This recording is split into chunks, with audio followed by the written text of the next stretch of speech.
참으로 귀한 하나님의 약속의 말씀은 신약성경 가운데 에베소서 5장 15절에서 21절 말씀 한 목소리로 합독합니다. 그런즉 너희가 어떻게 행할지를 자세히 주의하여 지혜 없는 자같이 하지 말고 오직 지혜 있는 자같이 하여 세월을 아끼라. 때가 악하니라. 그러므로 어리석은 자가 되지 말고 오직 주의 뜻이 무엇인가 이해하라. 술 취하지 말라. 이는 방탕한 것이니 오직 성령으로 충만함을 받으라. 시와 찬송과 신령한 노래들로 서로 화답하며 너희의 마음으로 주께 노래하며 찬송하며 범사에 우리 주 예수 그리스도의 이름으로 항상 아버지 하나님께 감사하며 그리스도를 경외함으로 피차 복종하라. 아멘. 지혜 있는 자가 되어서라는 제목으로 말씀을 나누고자 합니다. 어떤 사람이 나귀를 기르고 있었는데 물이 말라버린 깊은 우물 웅덩이에 빠진 거예요. 나귀는 몸부림치면서 울어대지만은 건져낼 방법이 없는 거예요. 그래서 고민하다가 나귀는 계속 울고 있고 어쩔 수 없어 나귀도 늙었고 그래서 동네 사람들을 불러서 그 우물을 메우기로 한 거죠. 흙을 갖다 계속 부었자 나귀는 계속해서 울부짖 몸부림치는 것이죠. 그래도 어찌할 수 없어서 계속 흙을 붓는데 어느 순간이 지나니까는 아무런 소리가 없는 거예요. 이제 묻혔는가 싶어서 우물을 쳐다보았더니 나귀가 등어리에 흙을 털면서 계속 쌓인 흙을 밟고 딛고 올라서더라는 것이죠. 본능이죠. 살고자 하는 본능을 지금 발휘해서 울고만 아무리 목 놓아 울어도 구해주지 않는 주인을 기다릴 수 없어서 자신의 등에 쌓인 흙을 털어가면서 계속 딛고 올라와서 생존해 가더라는 것이죠. 우리가 살아가는 세상에 때로는 원치 않는 돌부리에 발이 걷어 넘어지는 사람은 거기에서 넘어져서 불평하고 원망하는가 하면 어떤 사람은 그 넘어진 계기를 통해서 그 돌을 디딤돌로 삼아서 다시 일어서는 이런 모습으로 살아가는 사람도 있더라고 하는 것입니다. 우리 앞에 다가오는 현실, 때로는 원치 않았던 여러 가지 일들이 있지만은 이것을 디딤돌로 삼아서 새로운 도약과 출발과 변화의 삶을 살아가는 그런 계기로 만드는 존귀한 하나님의 사람들 되어질 수 있기를 예수님의 거룩하신 이름으로 축복합니다. 아멘. 성경에서 죄라고 규정하는 것이 있어요. 눈이 높은 것을 말합니다. 사치스럽고 또 고가의 물건을 사서 낭비하며 그런 방탕한 모습을 살아가는 것, 그것을 성경은 죄라고도 말합니다. 그리고 겸손하지 못하고 마음이 교만한 것, 악인의 형통함을 성경은 죄라고 말하죠. 잠언서 21장 4절에서 그래서 눈이 높은 것과 마음이 교만한 것과 악인이 형통한 것은 다 죄라고 말합니다. 그리고 또한 요한복음 16장 9절에서 예수님을 믿지 않는 것을 가장 큰 죄로 성경은 규정하고 있습니다. 세상에는 법이 없어도 사는 착한 사람이 많다라고 하지만은 그 사람들은 세상의 제도권에서 착할지 모르지만은 예수님을 믿지 않는 자는 다 죄라고 성경은 우리에게 말하고 있습니다. 그래서 예수님은 뱀같이 지혜롭고 비둘기같이 순결하라라고 말합니다. 뱀은 때론 생존을 위하여 피하고 숨을 줄도 안다는 것입니다. 마태복음 10장 16절에서 17절은 이렇게 말합니다. 보라, 내가 너희를 보냄이 양을 이리 가운데 보냄과 같도다. 죄악된 세상에서 성도들이 살아가는 것은 늘 사탄이 괴롭히는 그런 가운데 우리가 살아갈 수 있다는 것. 그러므로 너희는 뱀같이 지혜롭고 비둘기같이 순결하라라고 말합니다. 비겁하게 도망할 필요는 없겠지만 위기를 모면하는 것도 지혜로운 방법이라고 하는 것입니다. 어떤 사람이 투자를 위해서 이제 설명을 하는데 그 얘기를 다 듣고 나서는 한 50% 정도는 이해를 했다고 하는 거예요. 그래서 아주 50%는 지금 절반밖에 안 되잖아요. 투자를 할 것인가 말 것인가 이 기로에 서 있어서 지금 투자를 권유하는 사람은 이제 조금 더 설명을 하죠. 심도 있게 설명을 하니까 한 70% 정도는 이해를 했다. 투자를 해놓고도 계속해서 100%를 신뢰하지 못하고 신뢰하는 부분은 완전히 신뢰하지 못하면서도 그 투자에 동참해서 함께 가는 그런 사람이 이야기를 들은 적이 있어요.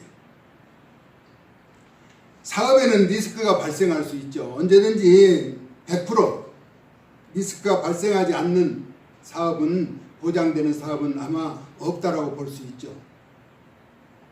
하지만 100% 리스크가 발생하지 않는 복음이 우리에게 주어졌다라고 하는 사실, 우리는 감사하면서 예수 그리스도를 구주로 믿는 자는 영원한 생명을 얻게 되고 또 구원을 받게 된다라고 하는 사실을 믿으면서 믿음의 복된 길을 걷는 저와 여러분 될 수 있기를 사랑 많으신 예수님의 이름으로 축원합니다.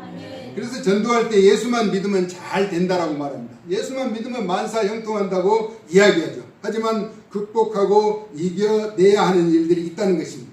그런데 이런 일들을 이야기하지 않죠. 우선 교회에 오는 것이 중요하기 때문입니다.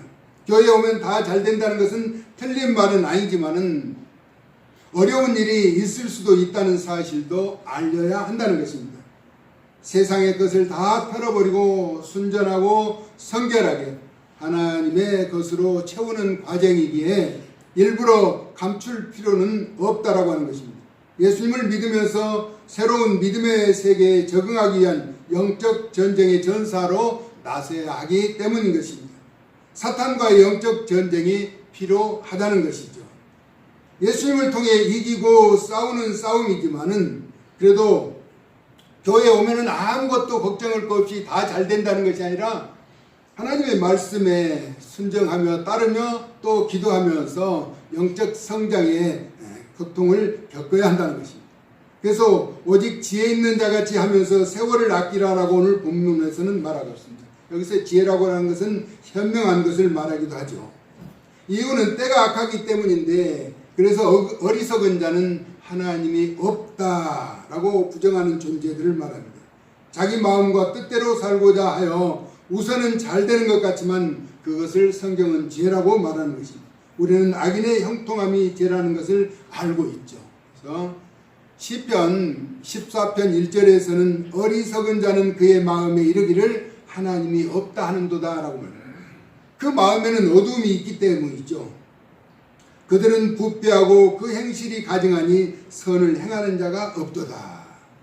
하나님을 믿지 않고 인정하지 않는 자는 그 악인의 길에 멸망하게 되어 있다라고 하는 것입니다. 왜냐하면요, 의로우신 하나님이 재판장이시며 우리 하나님은 살아계신 전능하신 분이시기 때문입니다.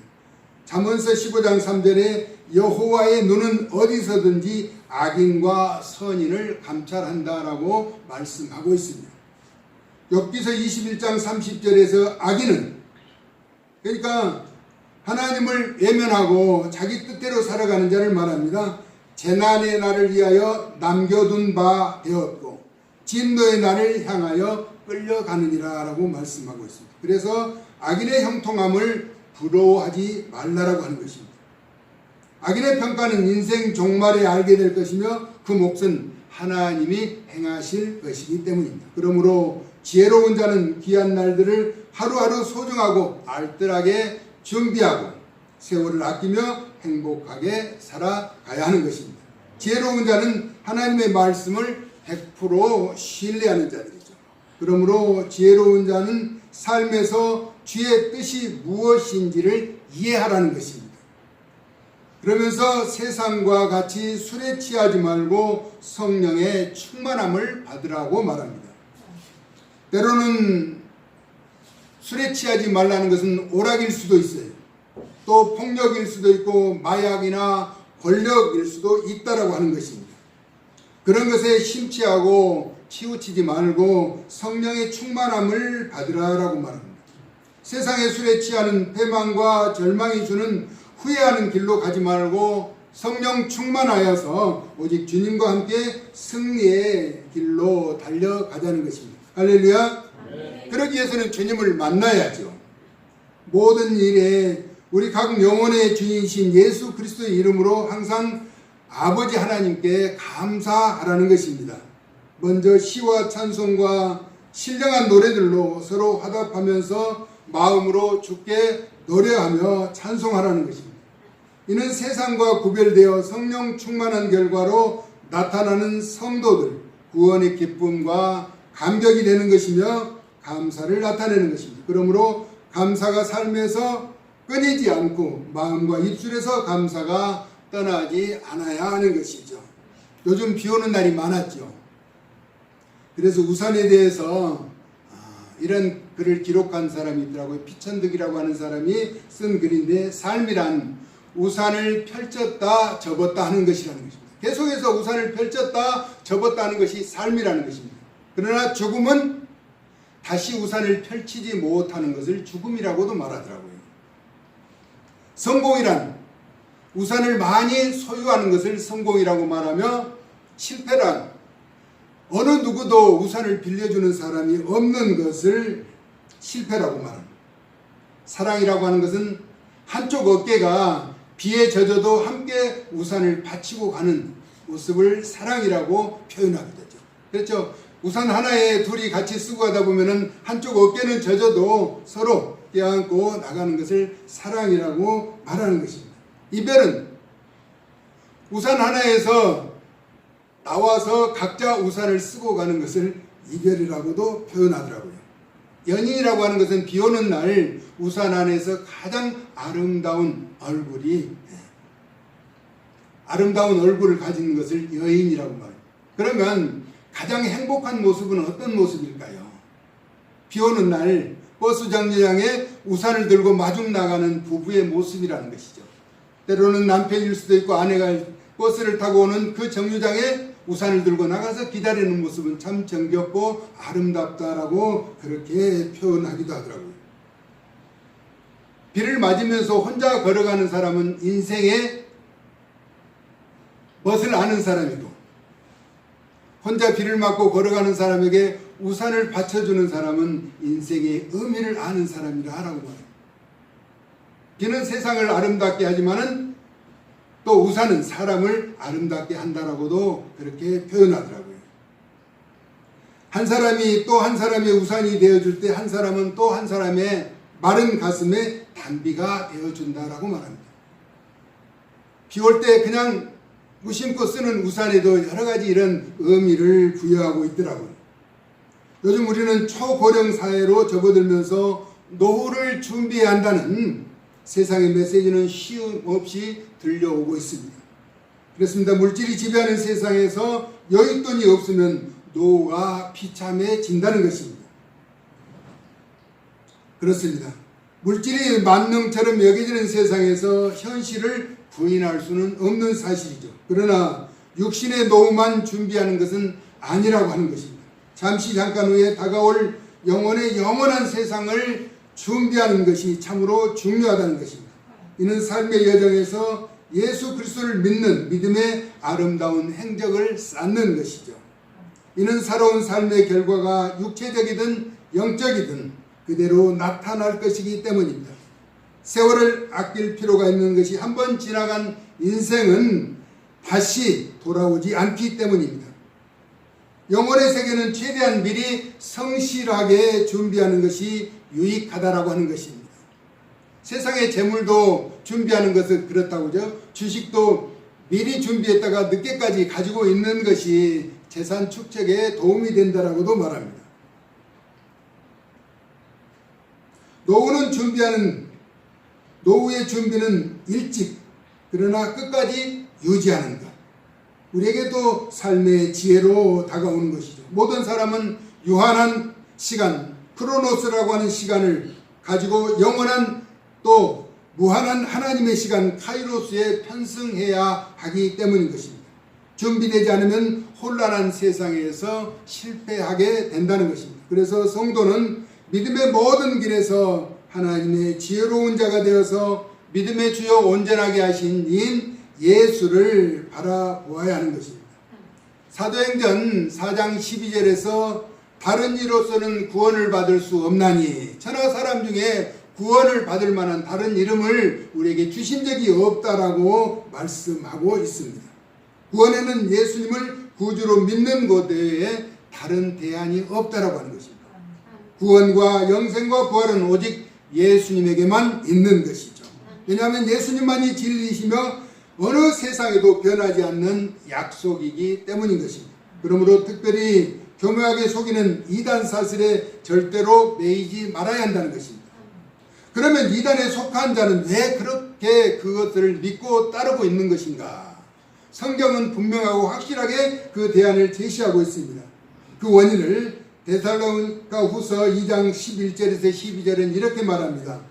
하나님이 미혹의 역사를 그들에게 보내사 거짓 것을 믿게 하심은 진리를 믿지 않고 불의를 좋아하는 모든 자들로 심판을 받게 하려 하십니다 라고 말씀하고 있습니다. 그 이유는 무엇인가 하니까 그들이 불의의 속임에 미혹되어서 먼저 진리를 떠나 배반하였기 때문이라고 하는 것입니다.